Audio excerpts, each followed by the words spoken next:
오늘 본문의 핵심은 34절입니다. 그리고 33절은 34절을 드러내는 서론적인 역할을 하고 있습니다. 작은 자들아, 내가 아직 잠시 너희와 함께 있겠노라.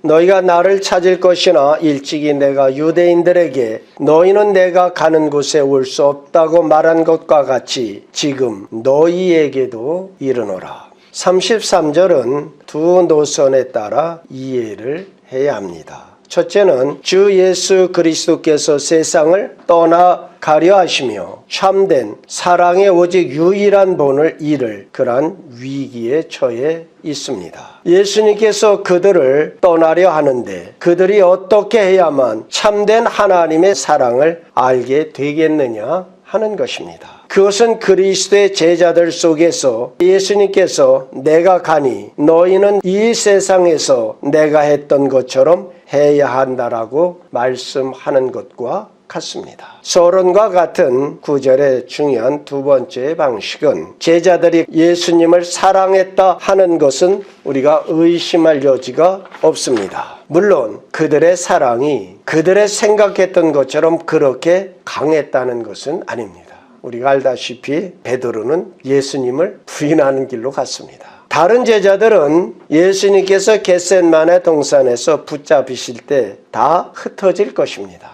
그러함에도 불구하고 그들은 진실로 예수님을 사랑합니다. 그런데 제자들 서로 간에는 그들이 예수님을 사랑한 것처럼 사랑하지 않았다는 것은 사실입니다. 그들은 서로 간에 질투를 하고 있었습니다. 누가 크냐? 다툼을 하고 있었습니다. 이런 상황에서 제자들을 떠나려 하시는 예수님께서는 이제 너희가 사랑해야 할 대상은 너희 서로이다 라고 하십니다. 그리스도를 위해 제자들이 가진 수직적인 사랑은 다른 모든 그리스도인들을 사랑하는 수평적인 사랑에서 드러나야 하는 것입니다. 그 수평적인 사랑은 수직적인 사랑의 증표가 되는 것입니다. 왜냐하면 예수님께서는 한꺼번에 새 것도 되고 옛 것도 되는 한 계명을 주시고 있기 때문에 그러합니다. 사랑하라는 계명은 예수님이 이 땅에 오시기 전에도 존재해 있다는 의미에서 옛 것입니다. 예수님께서는 율법 중에서 어느 계명이 크니까 하는 질문을 받으셨을 때 가장 큰 계명이 신명기 6장 5장에 기록되어 있다라고 말씀해 주셨습니다. 너는 마음을 다하고 목숨을 다하고 뜻을 다하여 주 너의 하나님을 사랑하라. 이것이 크고 첫째 되는 계명이라고 하시며 둘째 계명은 레위기 19장 18절입니다. 이 계명들은 구약 모세 오경에 기록되어 있는 것인데 어떻게 그것을 새 계명이라 말할 수 있느냐 하는 것입니다. 예수님께서는 그 계명을 새로운 차원으로 이끄시고 전적으로 새로운 의미를 부여하셨다라고 해야 할 것입니다. 우리는 그 계명이 새로운 대상을 얻게 되었으며 새로운 척도에 따라서 지켜져야 하며 새로운 능력으로 말미암아 그 계명을 지킬 수 있게 되었다라고 해야 합니다. 첫째로 사랑하라는 계명은 새로운 대상을 얻게 되었습니다. 레위기의 말씀이 유대인에게 자기 이웃을 자기처럼 사랑하라고 하신 것은 사실입니다. 그러나 그 문맥에 비춰보면 이웃은 유대인에게 한정되어 있다라고 하는 것을 발견하게 되어집니다. 이는 레위기 19장 18절 상반절에 동포를 원망하지 말라 하는 말씀의 지지를 받습니다. 이는 육적이고 가족적인 개념입니다. 그리스도의 새 계명은 영적인 관계를 말씀하고 있습니다. 예수님께서 말씀하시는 이웃은 예수님을 믿는 사람이면 다 해당된다 하는 것입니다. 이 영적인 그리스도인의 형제애는 온 인종과 언어를 넘어 모든 사람을 하나님께서 함께 모심을 통해서 나타난 것입니다. 따라서 그리스도인은 어느 누구나 다 사랑해야 합니다. 사도 바울은 로마서 1장 14절에서 헬라인이나 야만인이나 지혜 있는 자나 어리석은 자에게 다 내게 빚진 자라고 했습니다. 그리고 이어서 그러므로 나는 할 수 있는 대로 로마에 있는 너희에게도 복음 전하기를 원하노라. 즉 선교는 영혼을 사랑하는 마음으로 그 대상을 땅끝까지 넓히는 것입니다.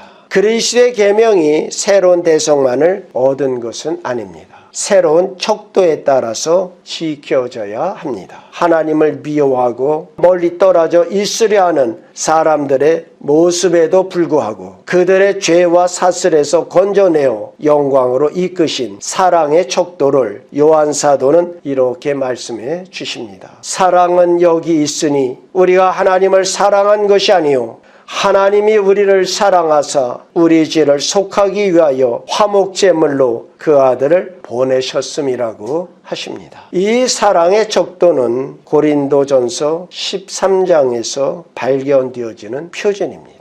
우리 다 같이 4절부터 함께 보십니다. 사랑은 오래 참고 사랑은 온유하며 시기하지 아니하며 사랑은 자랑하지 아니하며 교만하지 아니하며 무례히 행하지 아니하며 자기의 유익을 구하지 아니하며 성내지 아니하며 악한 것을 생각하지 아니하며 불의를 기뻐하지 아니하며 진리와 함께 기뻐하고 모든 것을 참으며 모든 것을 믿으며 모든 것을 바라며 모든 것을 견디느니라.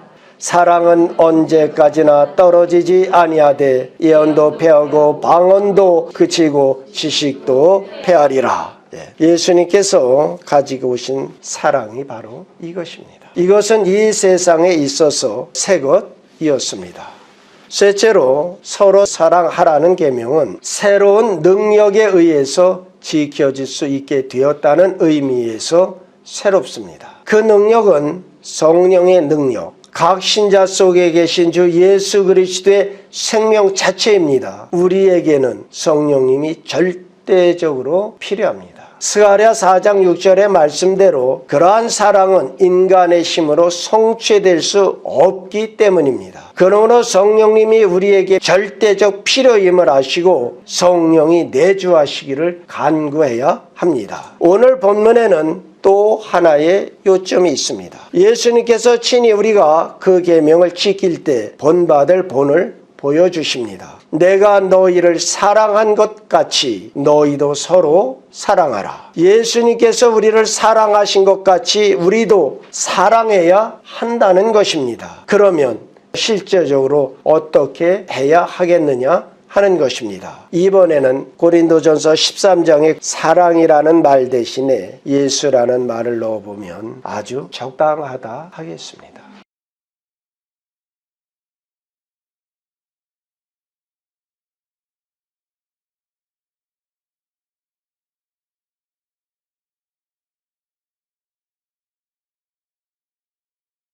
그것은 예수님께서는 그러한 사랑을 행하신 실체이시기 때문에 그러합니다. 우리도 그런 식으로 사랑하고자 한다면 예수님의 이름 대신 우리의 이름을 넣을 수 있습니다. 그러므로 사랑이란 말이 쓰여 있는 곳에 나라는 말을 넣을 수 있어야 합니다. 우리는 겸비해질 수밖에 없습니다. 우리는 예수님께서 사랑하신 것처럼 사랑하지 못함을 알기 때문입니다.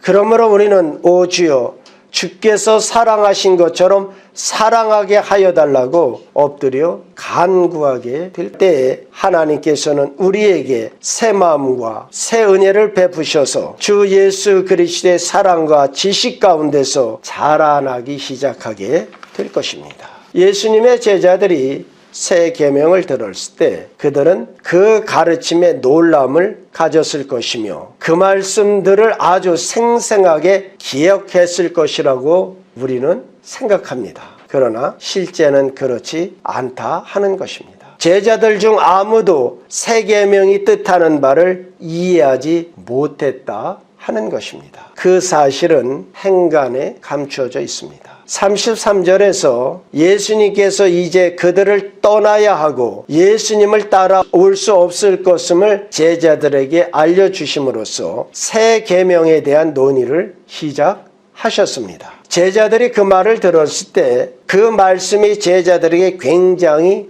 당황하게 했습니다. 제자들 마음속에 다른 생각들이 물밀듯이 일어났습니다. 그들은 그 말씀을 청종하지 않았습니다. 아주 가장 중요한 것은 뭐였죠? 새 계명, 예수님의 유일한 계명입니다. 근데 제자들은 그 새 계명에 관심을 가진 것이 아니라 예수님이 떠나신다는 것에만 초점을 맞춰서 그것만 묵상하고 있었다는 것입니다. 요한일서 4장 7절로 8절에 사랑하는 자들아 우리가 서로 사랑하자. 사랑은 하나님께 속한 것이니 사랑하는 자마다 하나님으로부터 나서 하나님을 알고 사랑하지 아니하는 자는 하나님을 알지 못하나니 이는 하나님은 사랑이시라. 우리가 서로 사랑해야 하는 첫 번째 이유는 사랑은 하나님의 본성이기 때문이라고 하십니다. 요한 사도의 논증은 만일 우리가 진실로 하나님의 자녀들이라면 우리 아버지의 성품들을 지닐 것이라 하는 것입니다. 둘째로 사랑이 하나님의 은사와 연결되기 때문에 우리가 사랑해야 된다라고 말씀하십니다. 사도 요한은 하나님 아버지께서 그 아들을 보내서 우리를 위하여 죽게 하시기 전에 우리는 영적으로 죽어 있던 사람들임을 상기시키고 있습니다. 우리가 영적으로 죽어 있었기 때문에 하나님의 아들이 행하신 일들을 이해할 수조차 없었다 하는 것입니다. 그러나 그리스도께서 우리를 위하여 죽으셨고 성령의 역사하심으로 우리가 영적으로 소생함을 입었을 때 우리는 그리스도를 믿을 수 있고 그리스도 안에 있는 하나님의 사랑을 인식할 수 있게 되었다 하는 것입니다. 그 하나님의 사랑은 희생 뒤에 자리 잡고 있었습니다. 따라서 사랑을 알게 되었으니 우리는 사랑해야 한다 하는 것입니다. 요한일서 4장 9절로 11절에 하나님의 사랑이 우리에게 이렇게 나타난 바 되었으니 하나님의 자기의 독생자를 세상에 보내심은 그로 말미암아 우리를 살리려 하심이라. 사랑은 여기 있으니 우리가 하나님을 사랑한 것이 아니요 하나님이 우리를 사랑하사 우리 죄를 속하기 위하여 화목제물로 그 아들을 보내셨음이라. 사랑하는 자들아 이같이 우리를 사랑하셨은즉 우리도 사랑함이 마땅하도다.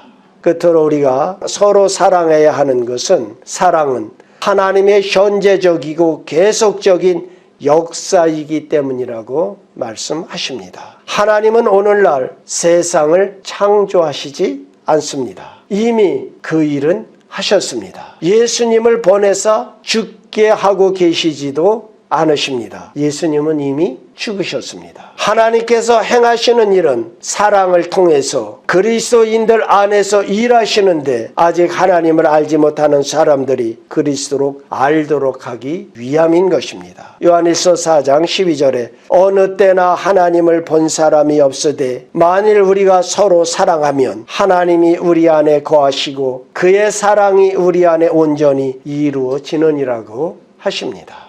이 말씀의 요지는 우리 믿음의 형제들이 서로 사랑하면 세상 사람들이 여러분 속에 하나님을 볼 수 있을 것이고 또 볼 것이라고 하는 것입니다.